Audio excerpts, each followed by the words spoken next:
Là, on se dirige vers le mur de lamentation au hôtel et donc on va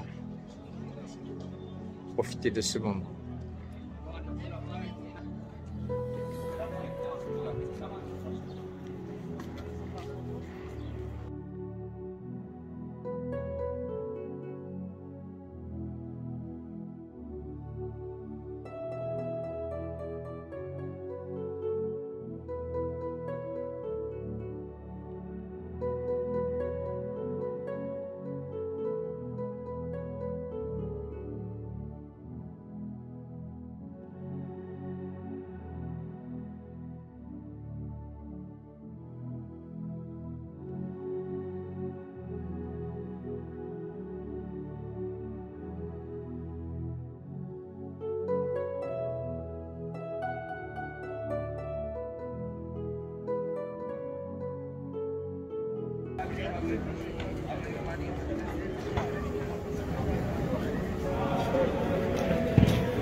Alors ici, on a une représentation de la pierre qui se trouve donc au cœur de la mosquée du Dôme. Et on va vous montrer ça. Ici, c'est une représentation. À quoi elle ressemble? On ne peut pas rentrer, bien sûr, au Dôme du Rocher. Mais cette fameuse pierre qu'on parle de la fondation, elle ressemble à celle-ci.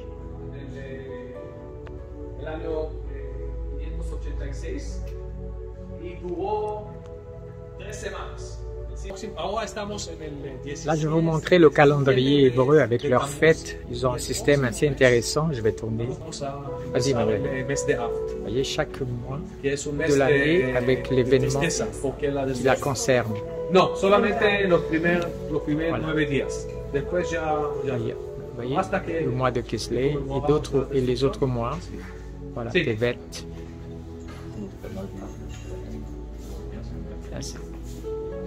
C'est une très jolie façon. Le premier Adar, le premier mois de l'année, Nissan. Il faut savoir que notre calendrier solaire et le calendrier hébreu est un calendrier lunaire et qu'ils doivent aussi adapter les fêtes par rapport à chaque saison. Donc tous les 3 ans, ils ont un 13e mois pour pouvoir compenser et en relation avec le calendrier solaire. Bon, c'est plus compliqué que ça, je vous ai résumé d'une façon simple. Voilà. Voilà, celle qui était en manette, c'était Marlène. Coucou Marlène. Merci.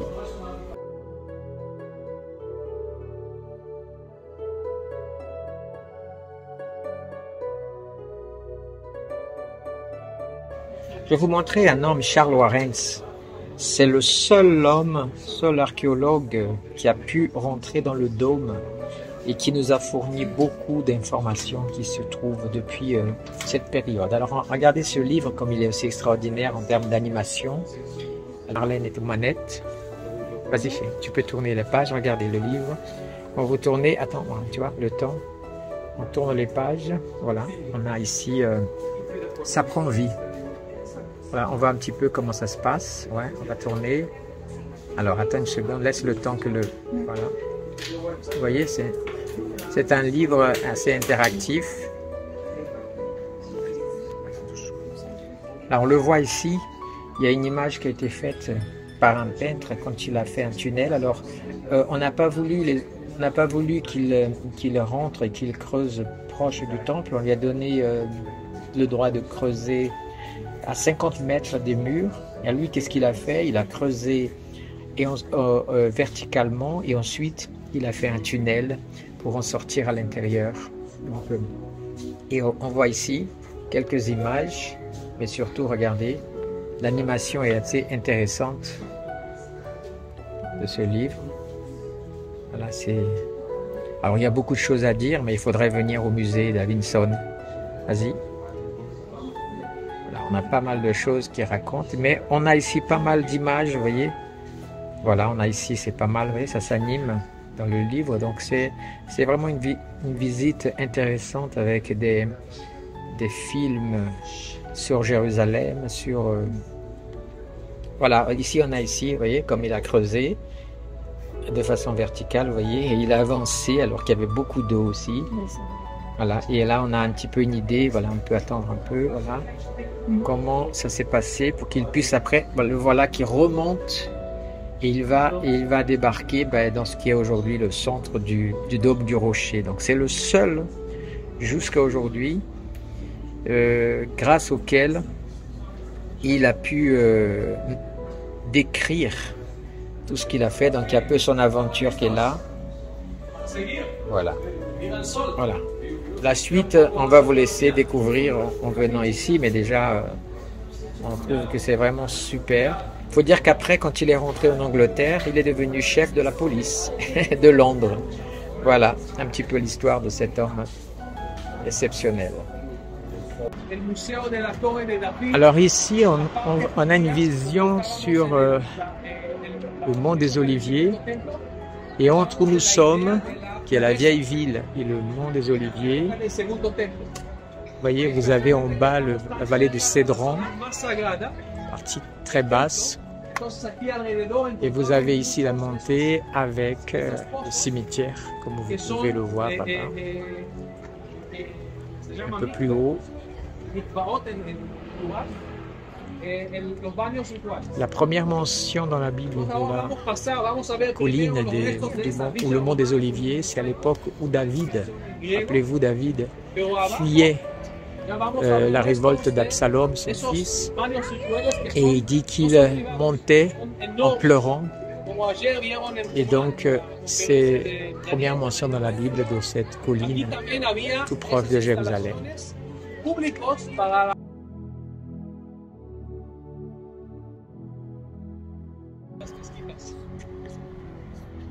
Nous sommes ici ce qui pourrait être considéré comme le mur du sud et la montée vers le temple. Alors je vais vous montrer en face. Voilà, à peu près dans cette direction, vous auriez normalement la cité de David et les gens montaient donc sur le mont du temple. Donc on sort des ténèbres pour aller à la lumière. Et on monte la colline pour aller au temple. Et vous avez une vue ici. Depuis cette hauteur, on voit bien le mont des Oliviers, tout autour aussi. Et voici le mur. 43 camadas de piedras originales. Porque cuando los romanos destruyeron aquí en el medio, ahí dejaron. Ici, nous avons une pierre, vous la voyez ici, les pierres qui sont là, qui sont différentes des autres, là, les grandes pierres verticales, datent probablement du palais d'Hérode, qui était à côté. Voilà. Alors, il faut savoir que nous sommes au pied de la mosquée Al-Aqsa. Donc, et vous avez les musulmans, ils ont construit plutôt qu'une porte ou deux portes qu'il y avait, il y a 3 portes en fait. On voit ici qui sont bien sûr scellées et on ne peut pas rentrer par là. Ici vous voyez une période pré-hérodienne où il y avait des habitations. Alors ce devrait être des habitations de luxe parce qu'elles étaient vraiment très proches du temple. Et aussi des bains rituels. Et Hérode a dû certainement chasser, détruire toutes ces maisons, toutes ces constructions qui étaient ici pour pouvoir construire le mur du sud de l'esplanade, comme on vient de vous dire. Et il faut savoir que la porte qui est là, je n'ai pas dit tout à l'heure, c'est la porte de l'Est. cadena, un cinturón Donc, de et piedras vous comprenez que quand on parle de l'Est, on est face donc au mont des Oliviers, et que dans le livre d'Ézéchiel, vous avez la gloire du Seigneur qui rentre justement par la partie Est à nouveau. Donc, tout un aspect théologique et voire même eschatologique dans ce coin-là. Alors, il y a des différents types. Ce qu'on a vu là en bas, là, c'est l'Ophel. Donc, certains archéologues auraient trouvé, dans cette partie que je vous montre, peut-être, mais on n'a pas de preuves encore archéologiques, peut-être que le premier temple, celui de Salomon, serait plutôt là-bas. Mais l'Académie des archéologues sont totalement en discussion, en désaccord. C'est comme la science, hein, ça se discute beaucoup.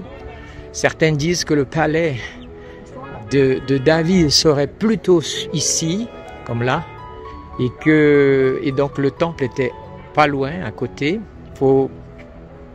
Mais d'autres ont trouvé des traces là-bas du palais de David, donc dans ce que était la ville des Jébuséens que David a conquis. Mais tout ça n'est pas encore totalement encore prouvé, parce qu'il faut trouver un socle et des murs et tous les ingrédients qui vont là pour pouvoir donner une véritable datation. Est-ce que c'est le 9e siècle, le 8e siècle, 7e siècle avant Jésus-Christ? Donc pour l'instant, ça reste encore un gros problème académique, sans parler bien sûr des problèmes religieux de cet aspect et de cette esplanade. Voilà, c'était l'occasion de vous partager encore un bout de cette histoire. Là, je longe un petit peu, comme vous pouvez voir, le mur. Alors voilà, ici, ces grandes pierres que j'ai dit tout à l'heure, elles sont de l'époque d'Hérode. Et au-dessus déjà, vous voyez la différence, c'est déjà donc une autre période, beaucoup plus après bien sûr, construit par les musulmans. Et vous avez vu la hauteur du mur, c'est gigantesque. Alors quand on est là, on a une vue fabuleuse. Voilà, je reviens au bout du mur. Vous avez, regardez, on est toujours dans les pierres de l'époque d'Hérode. Et vous avez, regardé ici, c'est écrit, je ne sais pas si on va bien pouvoir le voir, mais je prendrai aussi une photo. Ici, il y a marqué Abba, entre les fils d'eux. Alors, peut-être c'est des Juifs qui sont venus, un Juif qui est venu à cette période et qui a écrit ici son nom pour laisser une trace de son passage. Mais c'est intéressant parce que c'est de cette période hérodienne. Donc ces murs. Voilà. Alors les amis, il fait extrêmement chaud là. Le soleil. Alors je vais vous montrer quelque chose par rapport toujours à cette montée. Et ce qui est intéressant, c'est la manière dont on montait, parce qu'il y avait les escaliers, donc déjà à l'époque du deuxième temple, mais on ne montait pas au temple de n'importe quelle façon, donc je vais vous montrer ça. Vous voyez, d'abord vous avez ici la différence, vous voyez bien là, ça c'est des escaliers de l'époque hérodienne. Donc vous voyez, c'est quand même extraordinaire. Donc ça veut dire que Jésus, s'il est monté par là, il a certainement pris aussi cette montée. Mais vous allez voir mieux ici. Ça, c'est moderne, hein, c'est déjà plus récente. Vous avez remarqué qu'il y a, on ne peut pas monter au courant parce qu'il y a une marche très large et une marche étroite. On le voit aussi dans l'ancien. À l'époque, regardez, c'est très large, c'est même encore plus large, étroit. C'est pourquoi? Parce qu'on monte au temple en marchant et en chantant les psaumes et en priant. Donc, c'est une montée liturgique. C'est pour ça que je suis dans la joie quand on me dit « Allons à la maison de l'Éternel » et c'est la montée. On monte toujours à la maison de l'Éternel. Si par la forme de ces escaliers, vraiment quelque chose. Voilà, je vais terminer, mais je vais vous montrer chaude. Marlène m'attend là-bas. Regardez, elle est là. On continue.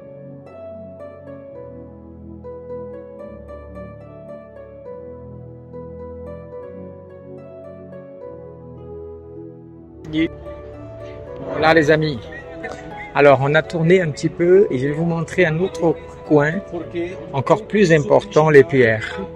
Alors je vais vous montrer un petit peu ce que nous avons ici. Alors on a un collègue là qui est prêtre et qui fait aussi son reportage, donc alors je vais, voilà. Vous voyez ces pierres là, Regardez leur taille. Regardez toutes ces pierres. Elles sont originelles de l'époque de Jésus. C'est-à-dire que là, on marche peut-être sur les pas de Jésus, vous voyez, sur ces domaines-là. Vous voyez? Alors ici, on a trouvé le vertige, on a appelé cet endroit bien plus tard, bien sûr, hein, l'arc de Robinson, celui qui a fait, rappelez-vous, j'ai fait une vidéo dessus, où il est rentré, il a fait le tunnel et tout. Bon, je reviens sur ce qui compte. Vous voyez cette esplanade ici? Eh bien, c'est certainement ou probablement, voilà, on utilise des termes où il y a eu ce moment où Jésus arrive dans le temple. Et si vous voulez rappeler de Jésus a commencé à trouver les vendeurs du temple. Ils étaient à l'entrée, et bien voilà où c'était. C'était dans cette partie-là, regardez. Toutes ces pierres datent de cette époque. Et les gens passaient, ils étaient filtrés, et puis il y avait cette esplanade. Et Jésus, en voyant les changeurs, les vendeurs et tout le commerce, regardez ces pierres. C'est vraiment un aspect magnifique. Et, eh bien, certaines ont été retravaillées modernement, hein, faut voir. D'autres sont originales, juste quelques-unes, on voit qu'il y a eu un travail de protection de la pierre pour la maintenir solide, pour que ça ne s'écroule pas. Mais ici, donc, dans cette esplanade que vous avez, alors j'essaie de vous montrer au mieux. Vous voyez, on est sur l'autre côté de la mosquée d'Al-Aqsa. Vous voyez, c'est très haut, sur ce côté-là. Et là, donc, Jésus a pris le fouet et a commencé à chasser les vendeurs du temple dans cette partie-là. Voilà, on continue.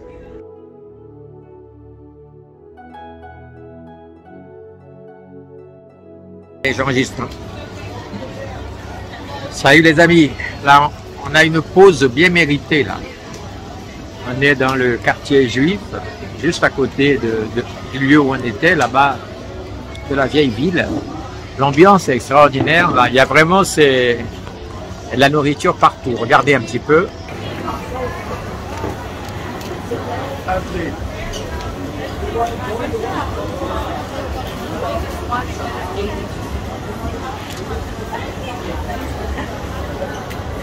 Et regardez qui mange là, une belle salade. Elle est contente de sa salade, Marlène? Je crois que je vais rester ici. Franchement, c'est trop bon. Que pour la salade? Non, le petit déj. Ah oui, mais on va pas habiter à l'hôtel. Hein?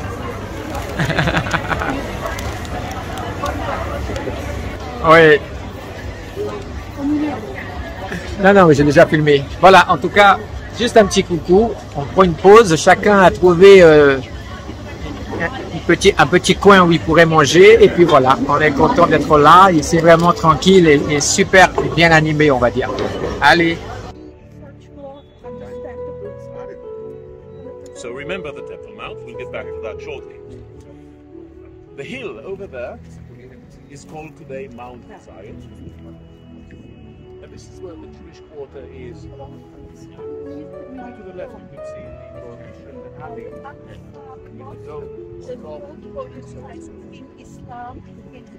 between us and the hill over there is a valley giving the city of David a protection, natural protection.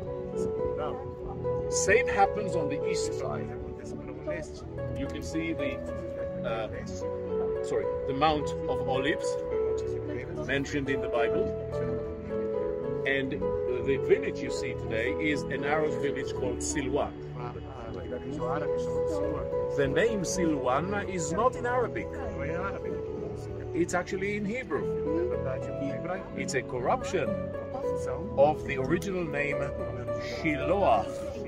Siloam. That's the name of the pool where we're going to end our tour in a short while. So, between us and the Mount of Olives, there's also a valley. This valley is known as the Kidron Valley in the Bible. Okay. In medieval times, it used to be known as the Valley of Hell. Gehenna, Hell, Inferno. Okay, so this is the eastern hill called the Mount of Olives. And in the ancient times, when there were the Israelites, Canaanites before them, this would have been the graveyard, the tombs.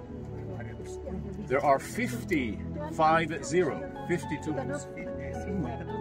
from the first temple period inside the houses of this village. You can't see them. But it wasn't established by David. It existed, as you will see, 800 years before David. And it was established by the Canaanites. So why do we call it the city of David? David came much later. Well, there's a good reason for that. Because David did two things. For the first time in the history of Jerusalem, he made this city the capital of the Jewish people. Since then,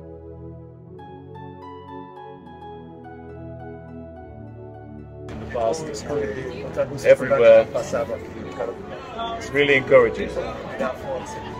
So, as I said, we are on the slopes of the city, and behind me is the residential area of the elite of Jerusalem during the Canaanite period and the first temple. How do we know that? Firstly, because we look into it and we can see the house. This house doesn't really look like a house, I know. But remember, it's in roof. It had an inner courtyard with 4 pillars. You see the 2 pillars behind? And the 2 broken pillars in front. There were 4 of them carrying the roof, 2nd floor. On the floor, we have found the fallen stones of the house. Rock.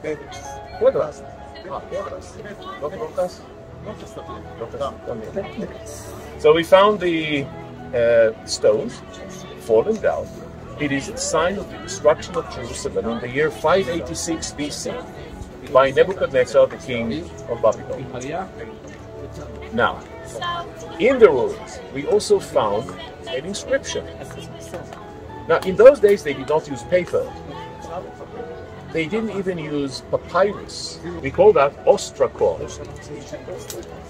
And on this specific ostrakon, we find the name of a guy called Achiel. We don't know who he is, but perhaps he was the owner. That's why we call it the house of Achiel. But that's not the important thing. More important is what we see here on the right. Now, for those of you sitting here, perhaps it's too difficult to see, but I'm talking about this space over there. And down there, there's a rectangular stone with a hole.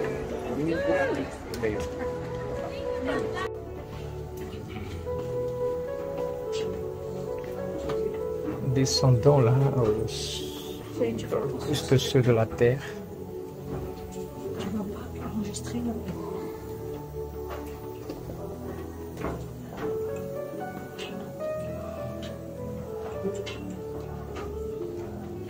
Les escaliers sont tout petits. Ouais.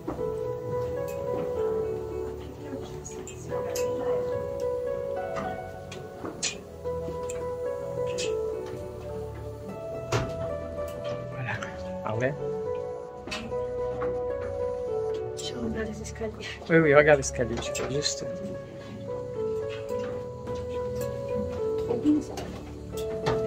On va vers le tunnel d'Ézéchias. Là, on descend vraiment dans les profondeurs de la terre. N'aie pas peur. Nous descendons dans les profondeurs de la terre. Et c'est pas fini encore.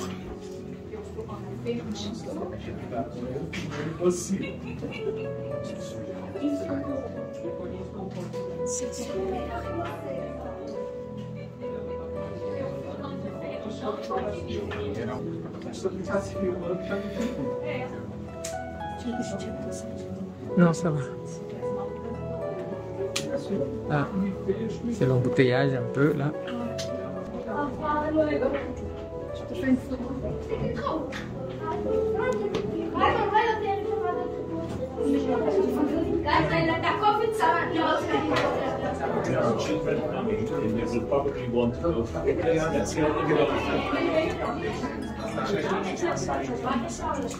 Let my children go.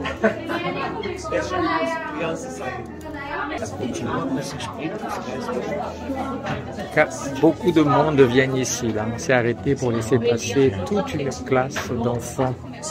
Ils sont aussi en visite. Donc c'est vraiment un lieu à visiter, à découvrir pour ceux qui n'ont jamais fait.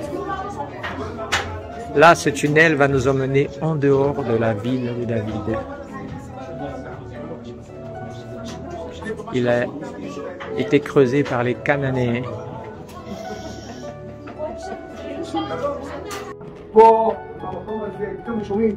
Voilà, nous reprenons. Nous allions faire une longue pause pour une explication sur le tunnel de Haren, par où il est sorti. Je vous montrerai en photo. Et là, on reprend un petit peu notre descente. On continue encore à descendre encore plus profond. Et là, regardez un peu tout ça. Ils ont quand même organisé des choses extraordinaires là-dedans.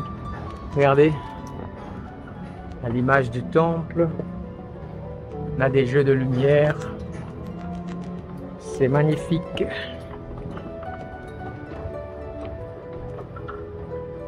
Et là,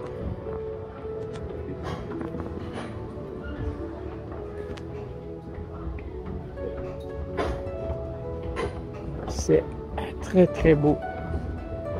Marlène est devant là. Salut Marlène. Regardez encore là le tunnel.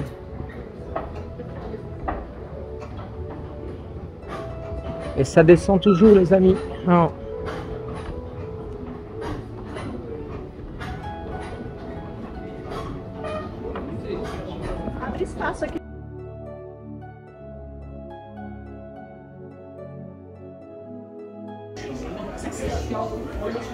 Les amis, enfin, juste une information sur ce local. L'endroit que je vous montre tout à l'heure, que je vais vous montrer à nouveau, serait l'endroit où, selon 1 Roi, chapitre 1er, versets 33-34, si vous lisez bien le texte, vous allez voir que c'est un endroit très probable que ce soit ici qui ait eu le couronnement secret du roi Salomon par le prophète Nathan. Regardez cet endroit que tout à l'heure je vous ai montré. Ici, ils ont mis ce l'âge King de Juda.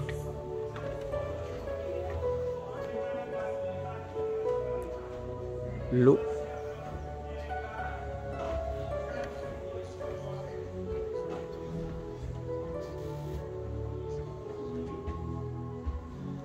Voilà, et nous poursuivons la montée. Cet endroit est vraiment exceptionnel.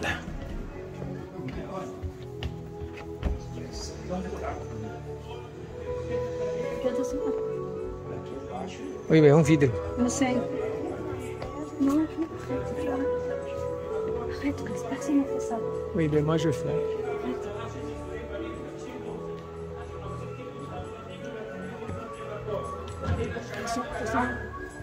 Ici. Regardez encore ce qu'il y a à voir. Et là, on a encore des jeunes et tout. C'est vraiment bien fait. C'est un endroit à visiter, à découvrir. Regardez encore, on a ici une imitation.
Leading to this huge structure. It's a tower.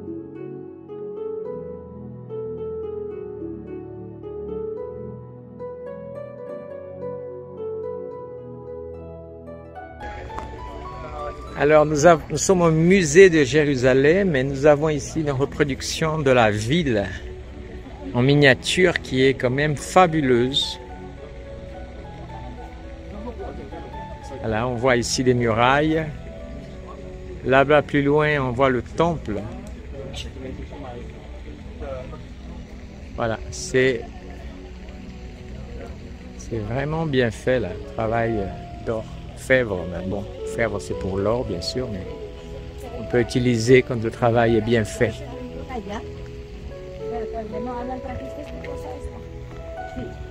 Regardez le mur.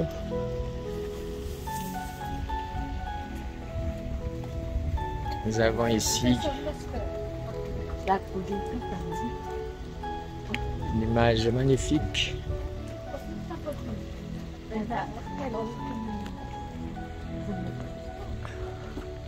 Aujourd'hui, nous avons un soleil radieux. Le temple là-bas. Voilà, on fait une petite pause. Assis là-bas. Ici, nous avons la forteresse Antonia, où Jésus a été jugé, fouetté et sorti par la porte de l'autre côté, juste à côté du temple. Deuxième temple, avec l'amplification par Hérode, bien sûr, qui a fait construire ce bâtiment qui permettait aux gens d'être autour du temple. Nous ne pouvons pas bien sûr rentrer dans le temple, mais la cour était devenue une cour beaucoup plus grande et tout autour, ça a été construit par Hérode. Vous avez ici la porte, vous voyez, ici, qui est face, justement, voici la vallée du Cédron, et ensuite vers moi où je suis, représente le mont des Oliviers qui est tout autour, et là-bas vous avez bien sûr la ville de David, tout au début. Voilà un petit peu. Petit épisode, vous voyez ici vous avez deux portes. Regardez bien cette petite porte ici, très serrée là-bas contre le mur à gauche, et la porte qui est un peu plus là. Vous vous souvenez de la porte étroite et la porte large que Jésus a raconté pourrait s'inspirer de ces deux portes qu'il y avait. Dans la porte qui, vous voyez, la toute petite porte serait la porte serrée, celle où, voilà, elle est beaucoup plus petite, il fallait se baisser, elle était beaucoup plus serrée, et l'autre une porte beaucoup plus large.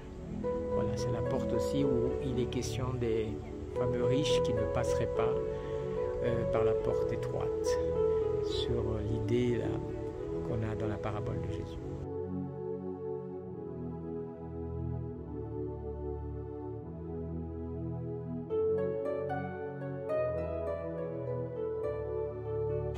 Coucou, alors on est comme j'en avais dit, on est au musée de Jérusalem et c'est un très grand musée, 60 mètres carrés, et il y a bien sûr aussi le sanctuaire du livre qu'on va visiter tout à l'heure et c'est vraiment extraordinaire. Je vous montre un petit peu le campus. Voilà, voilà une vision plus élargie. Regardez comme c'est grand tout autour. Là, on va rentrer. Regardez encore ici. Voilà, je vais faire pause.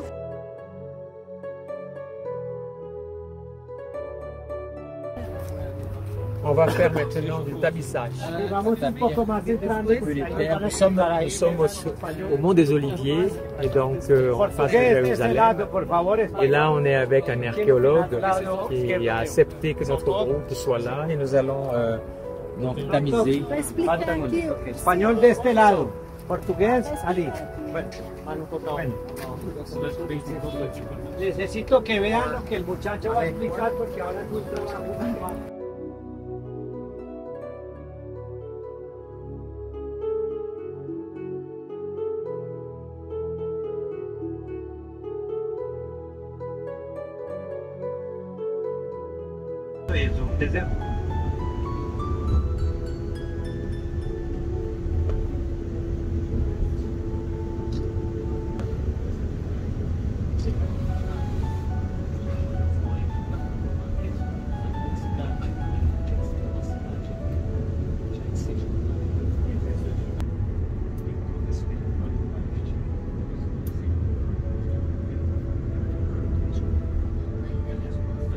Olha, aqui estão fazendo uma pergunta muito difícil.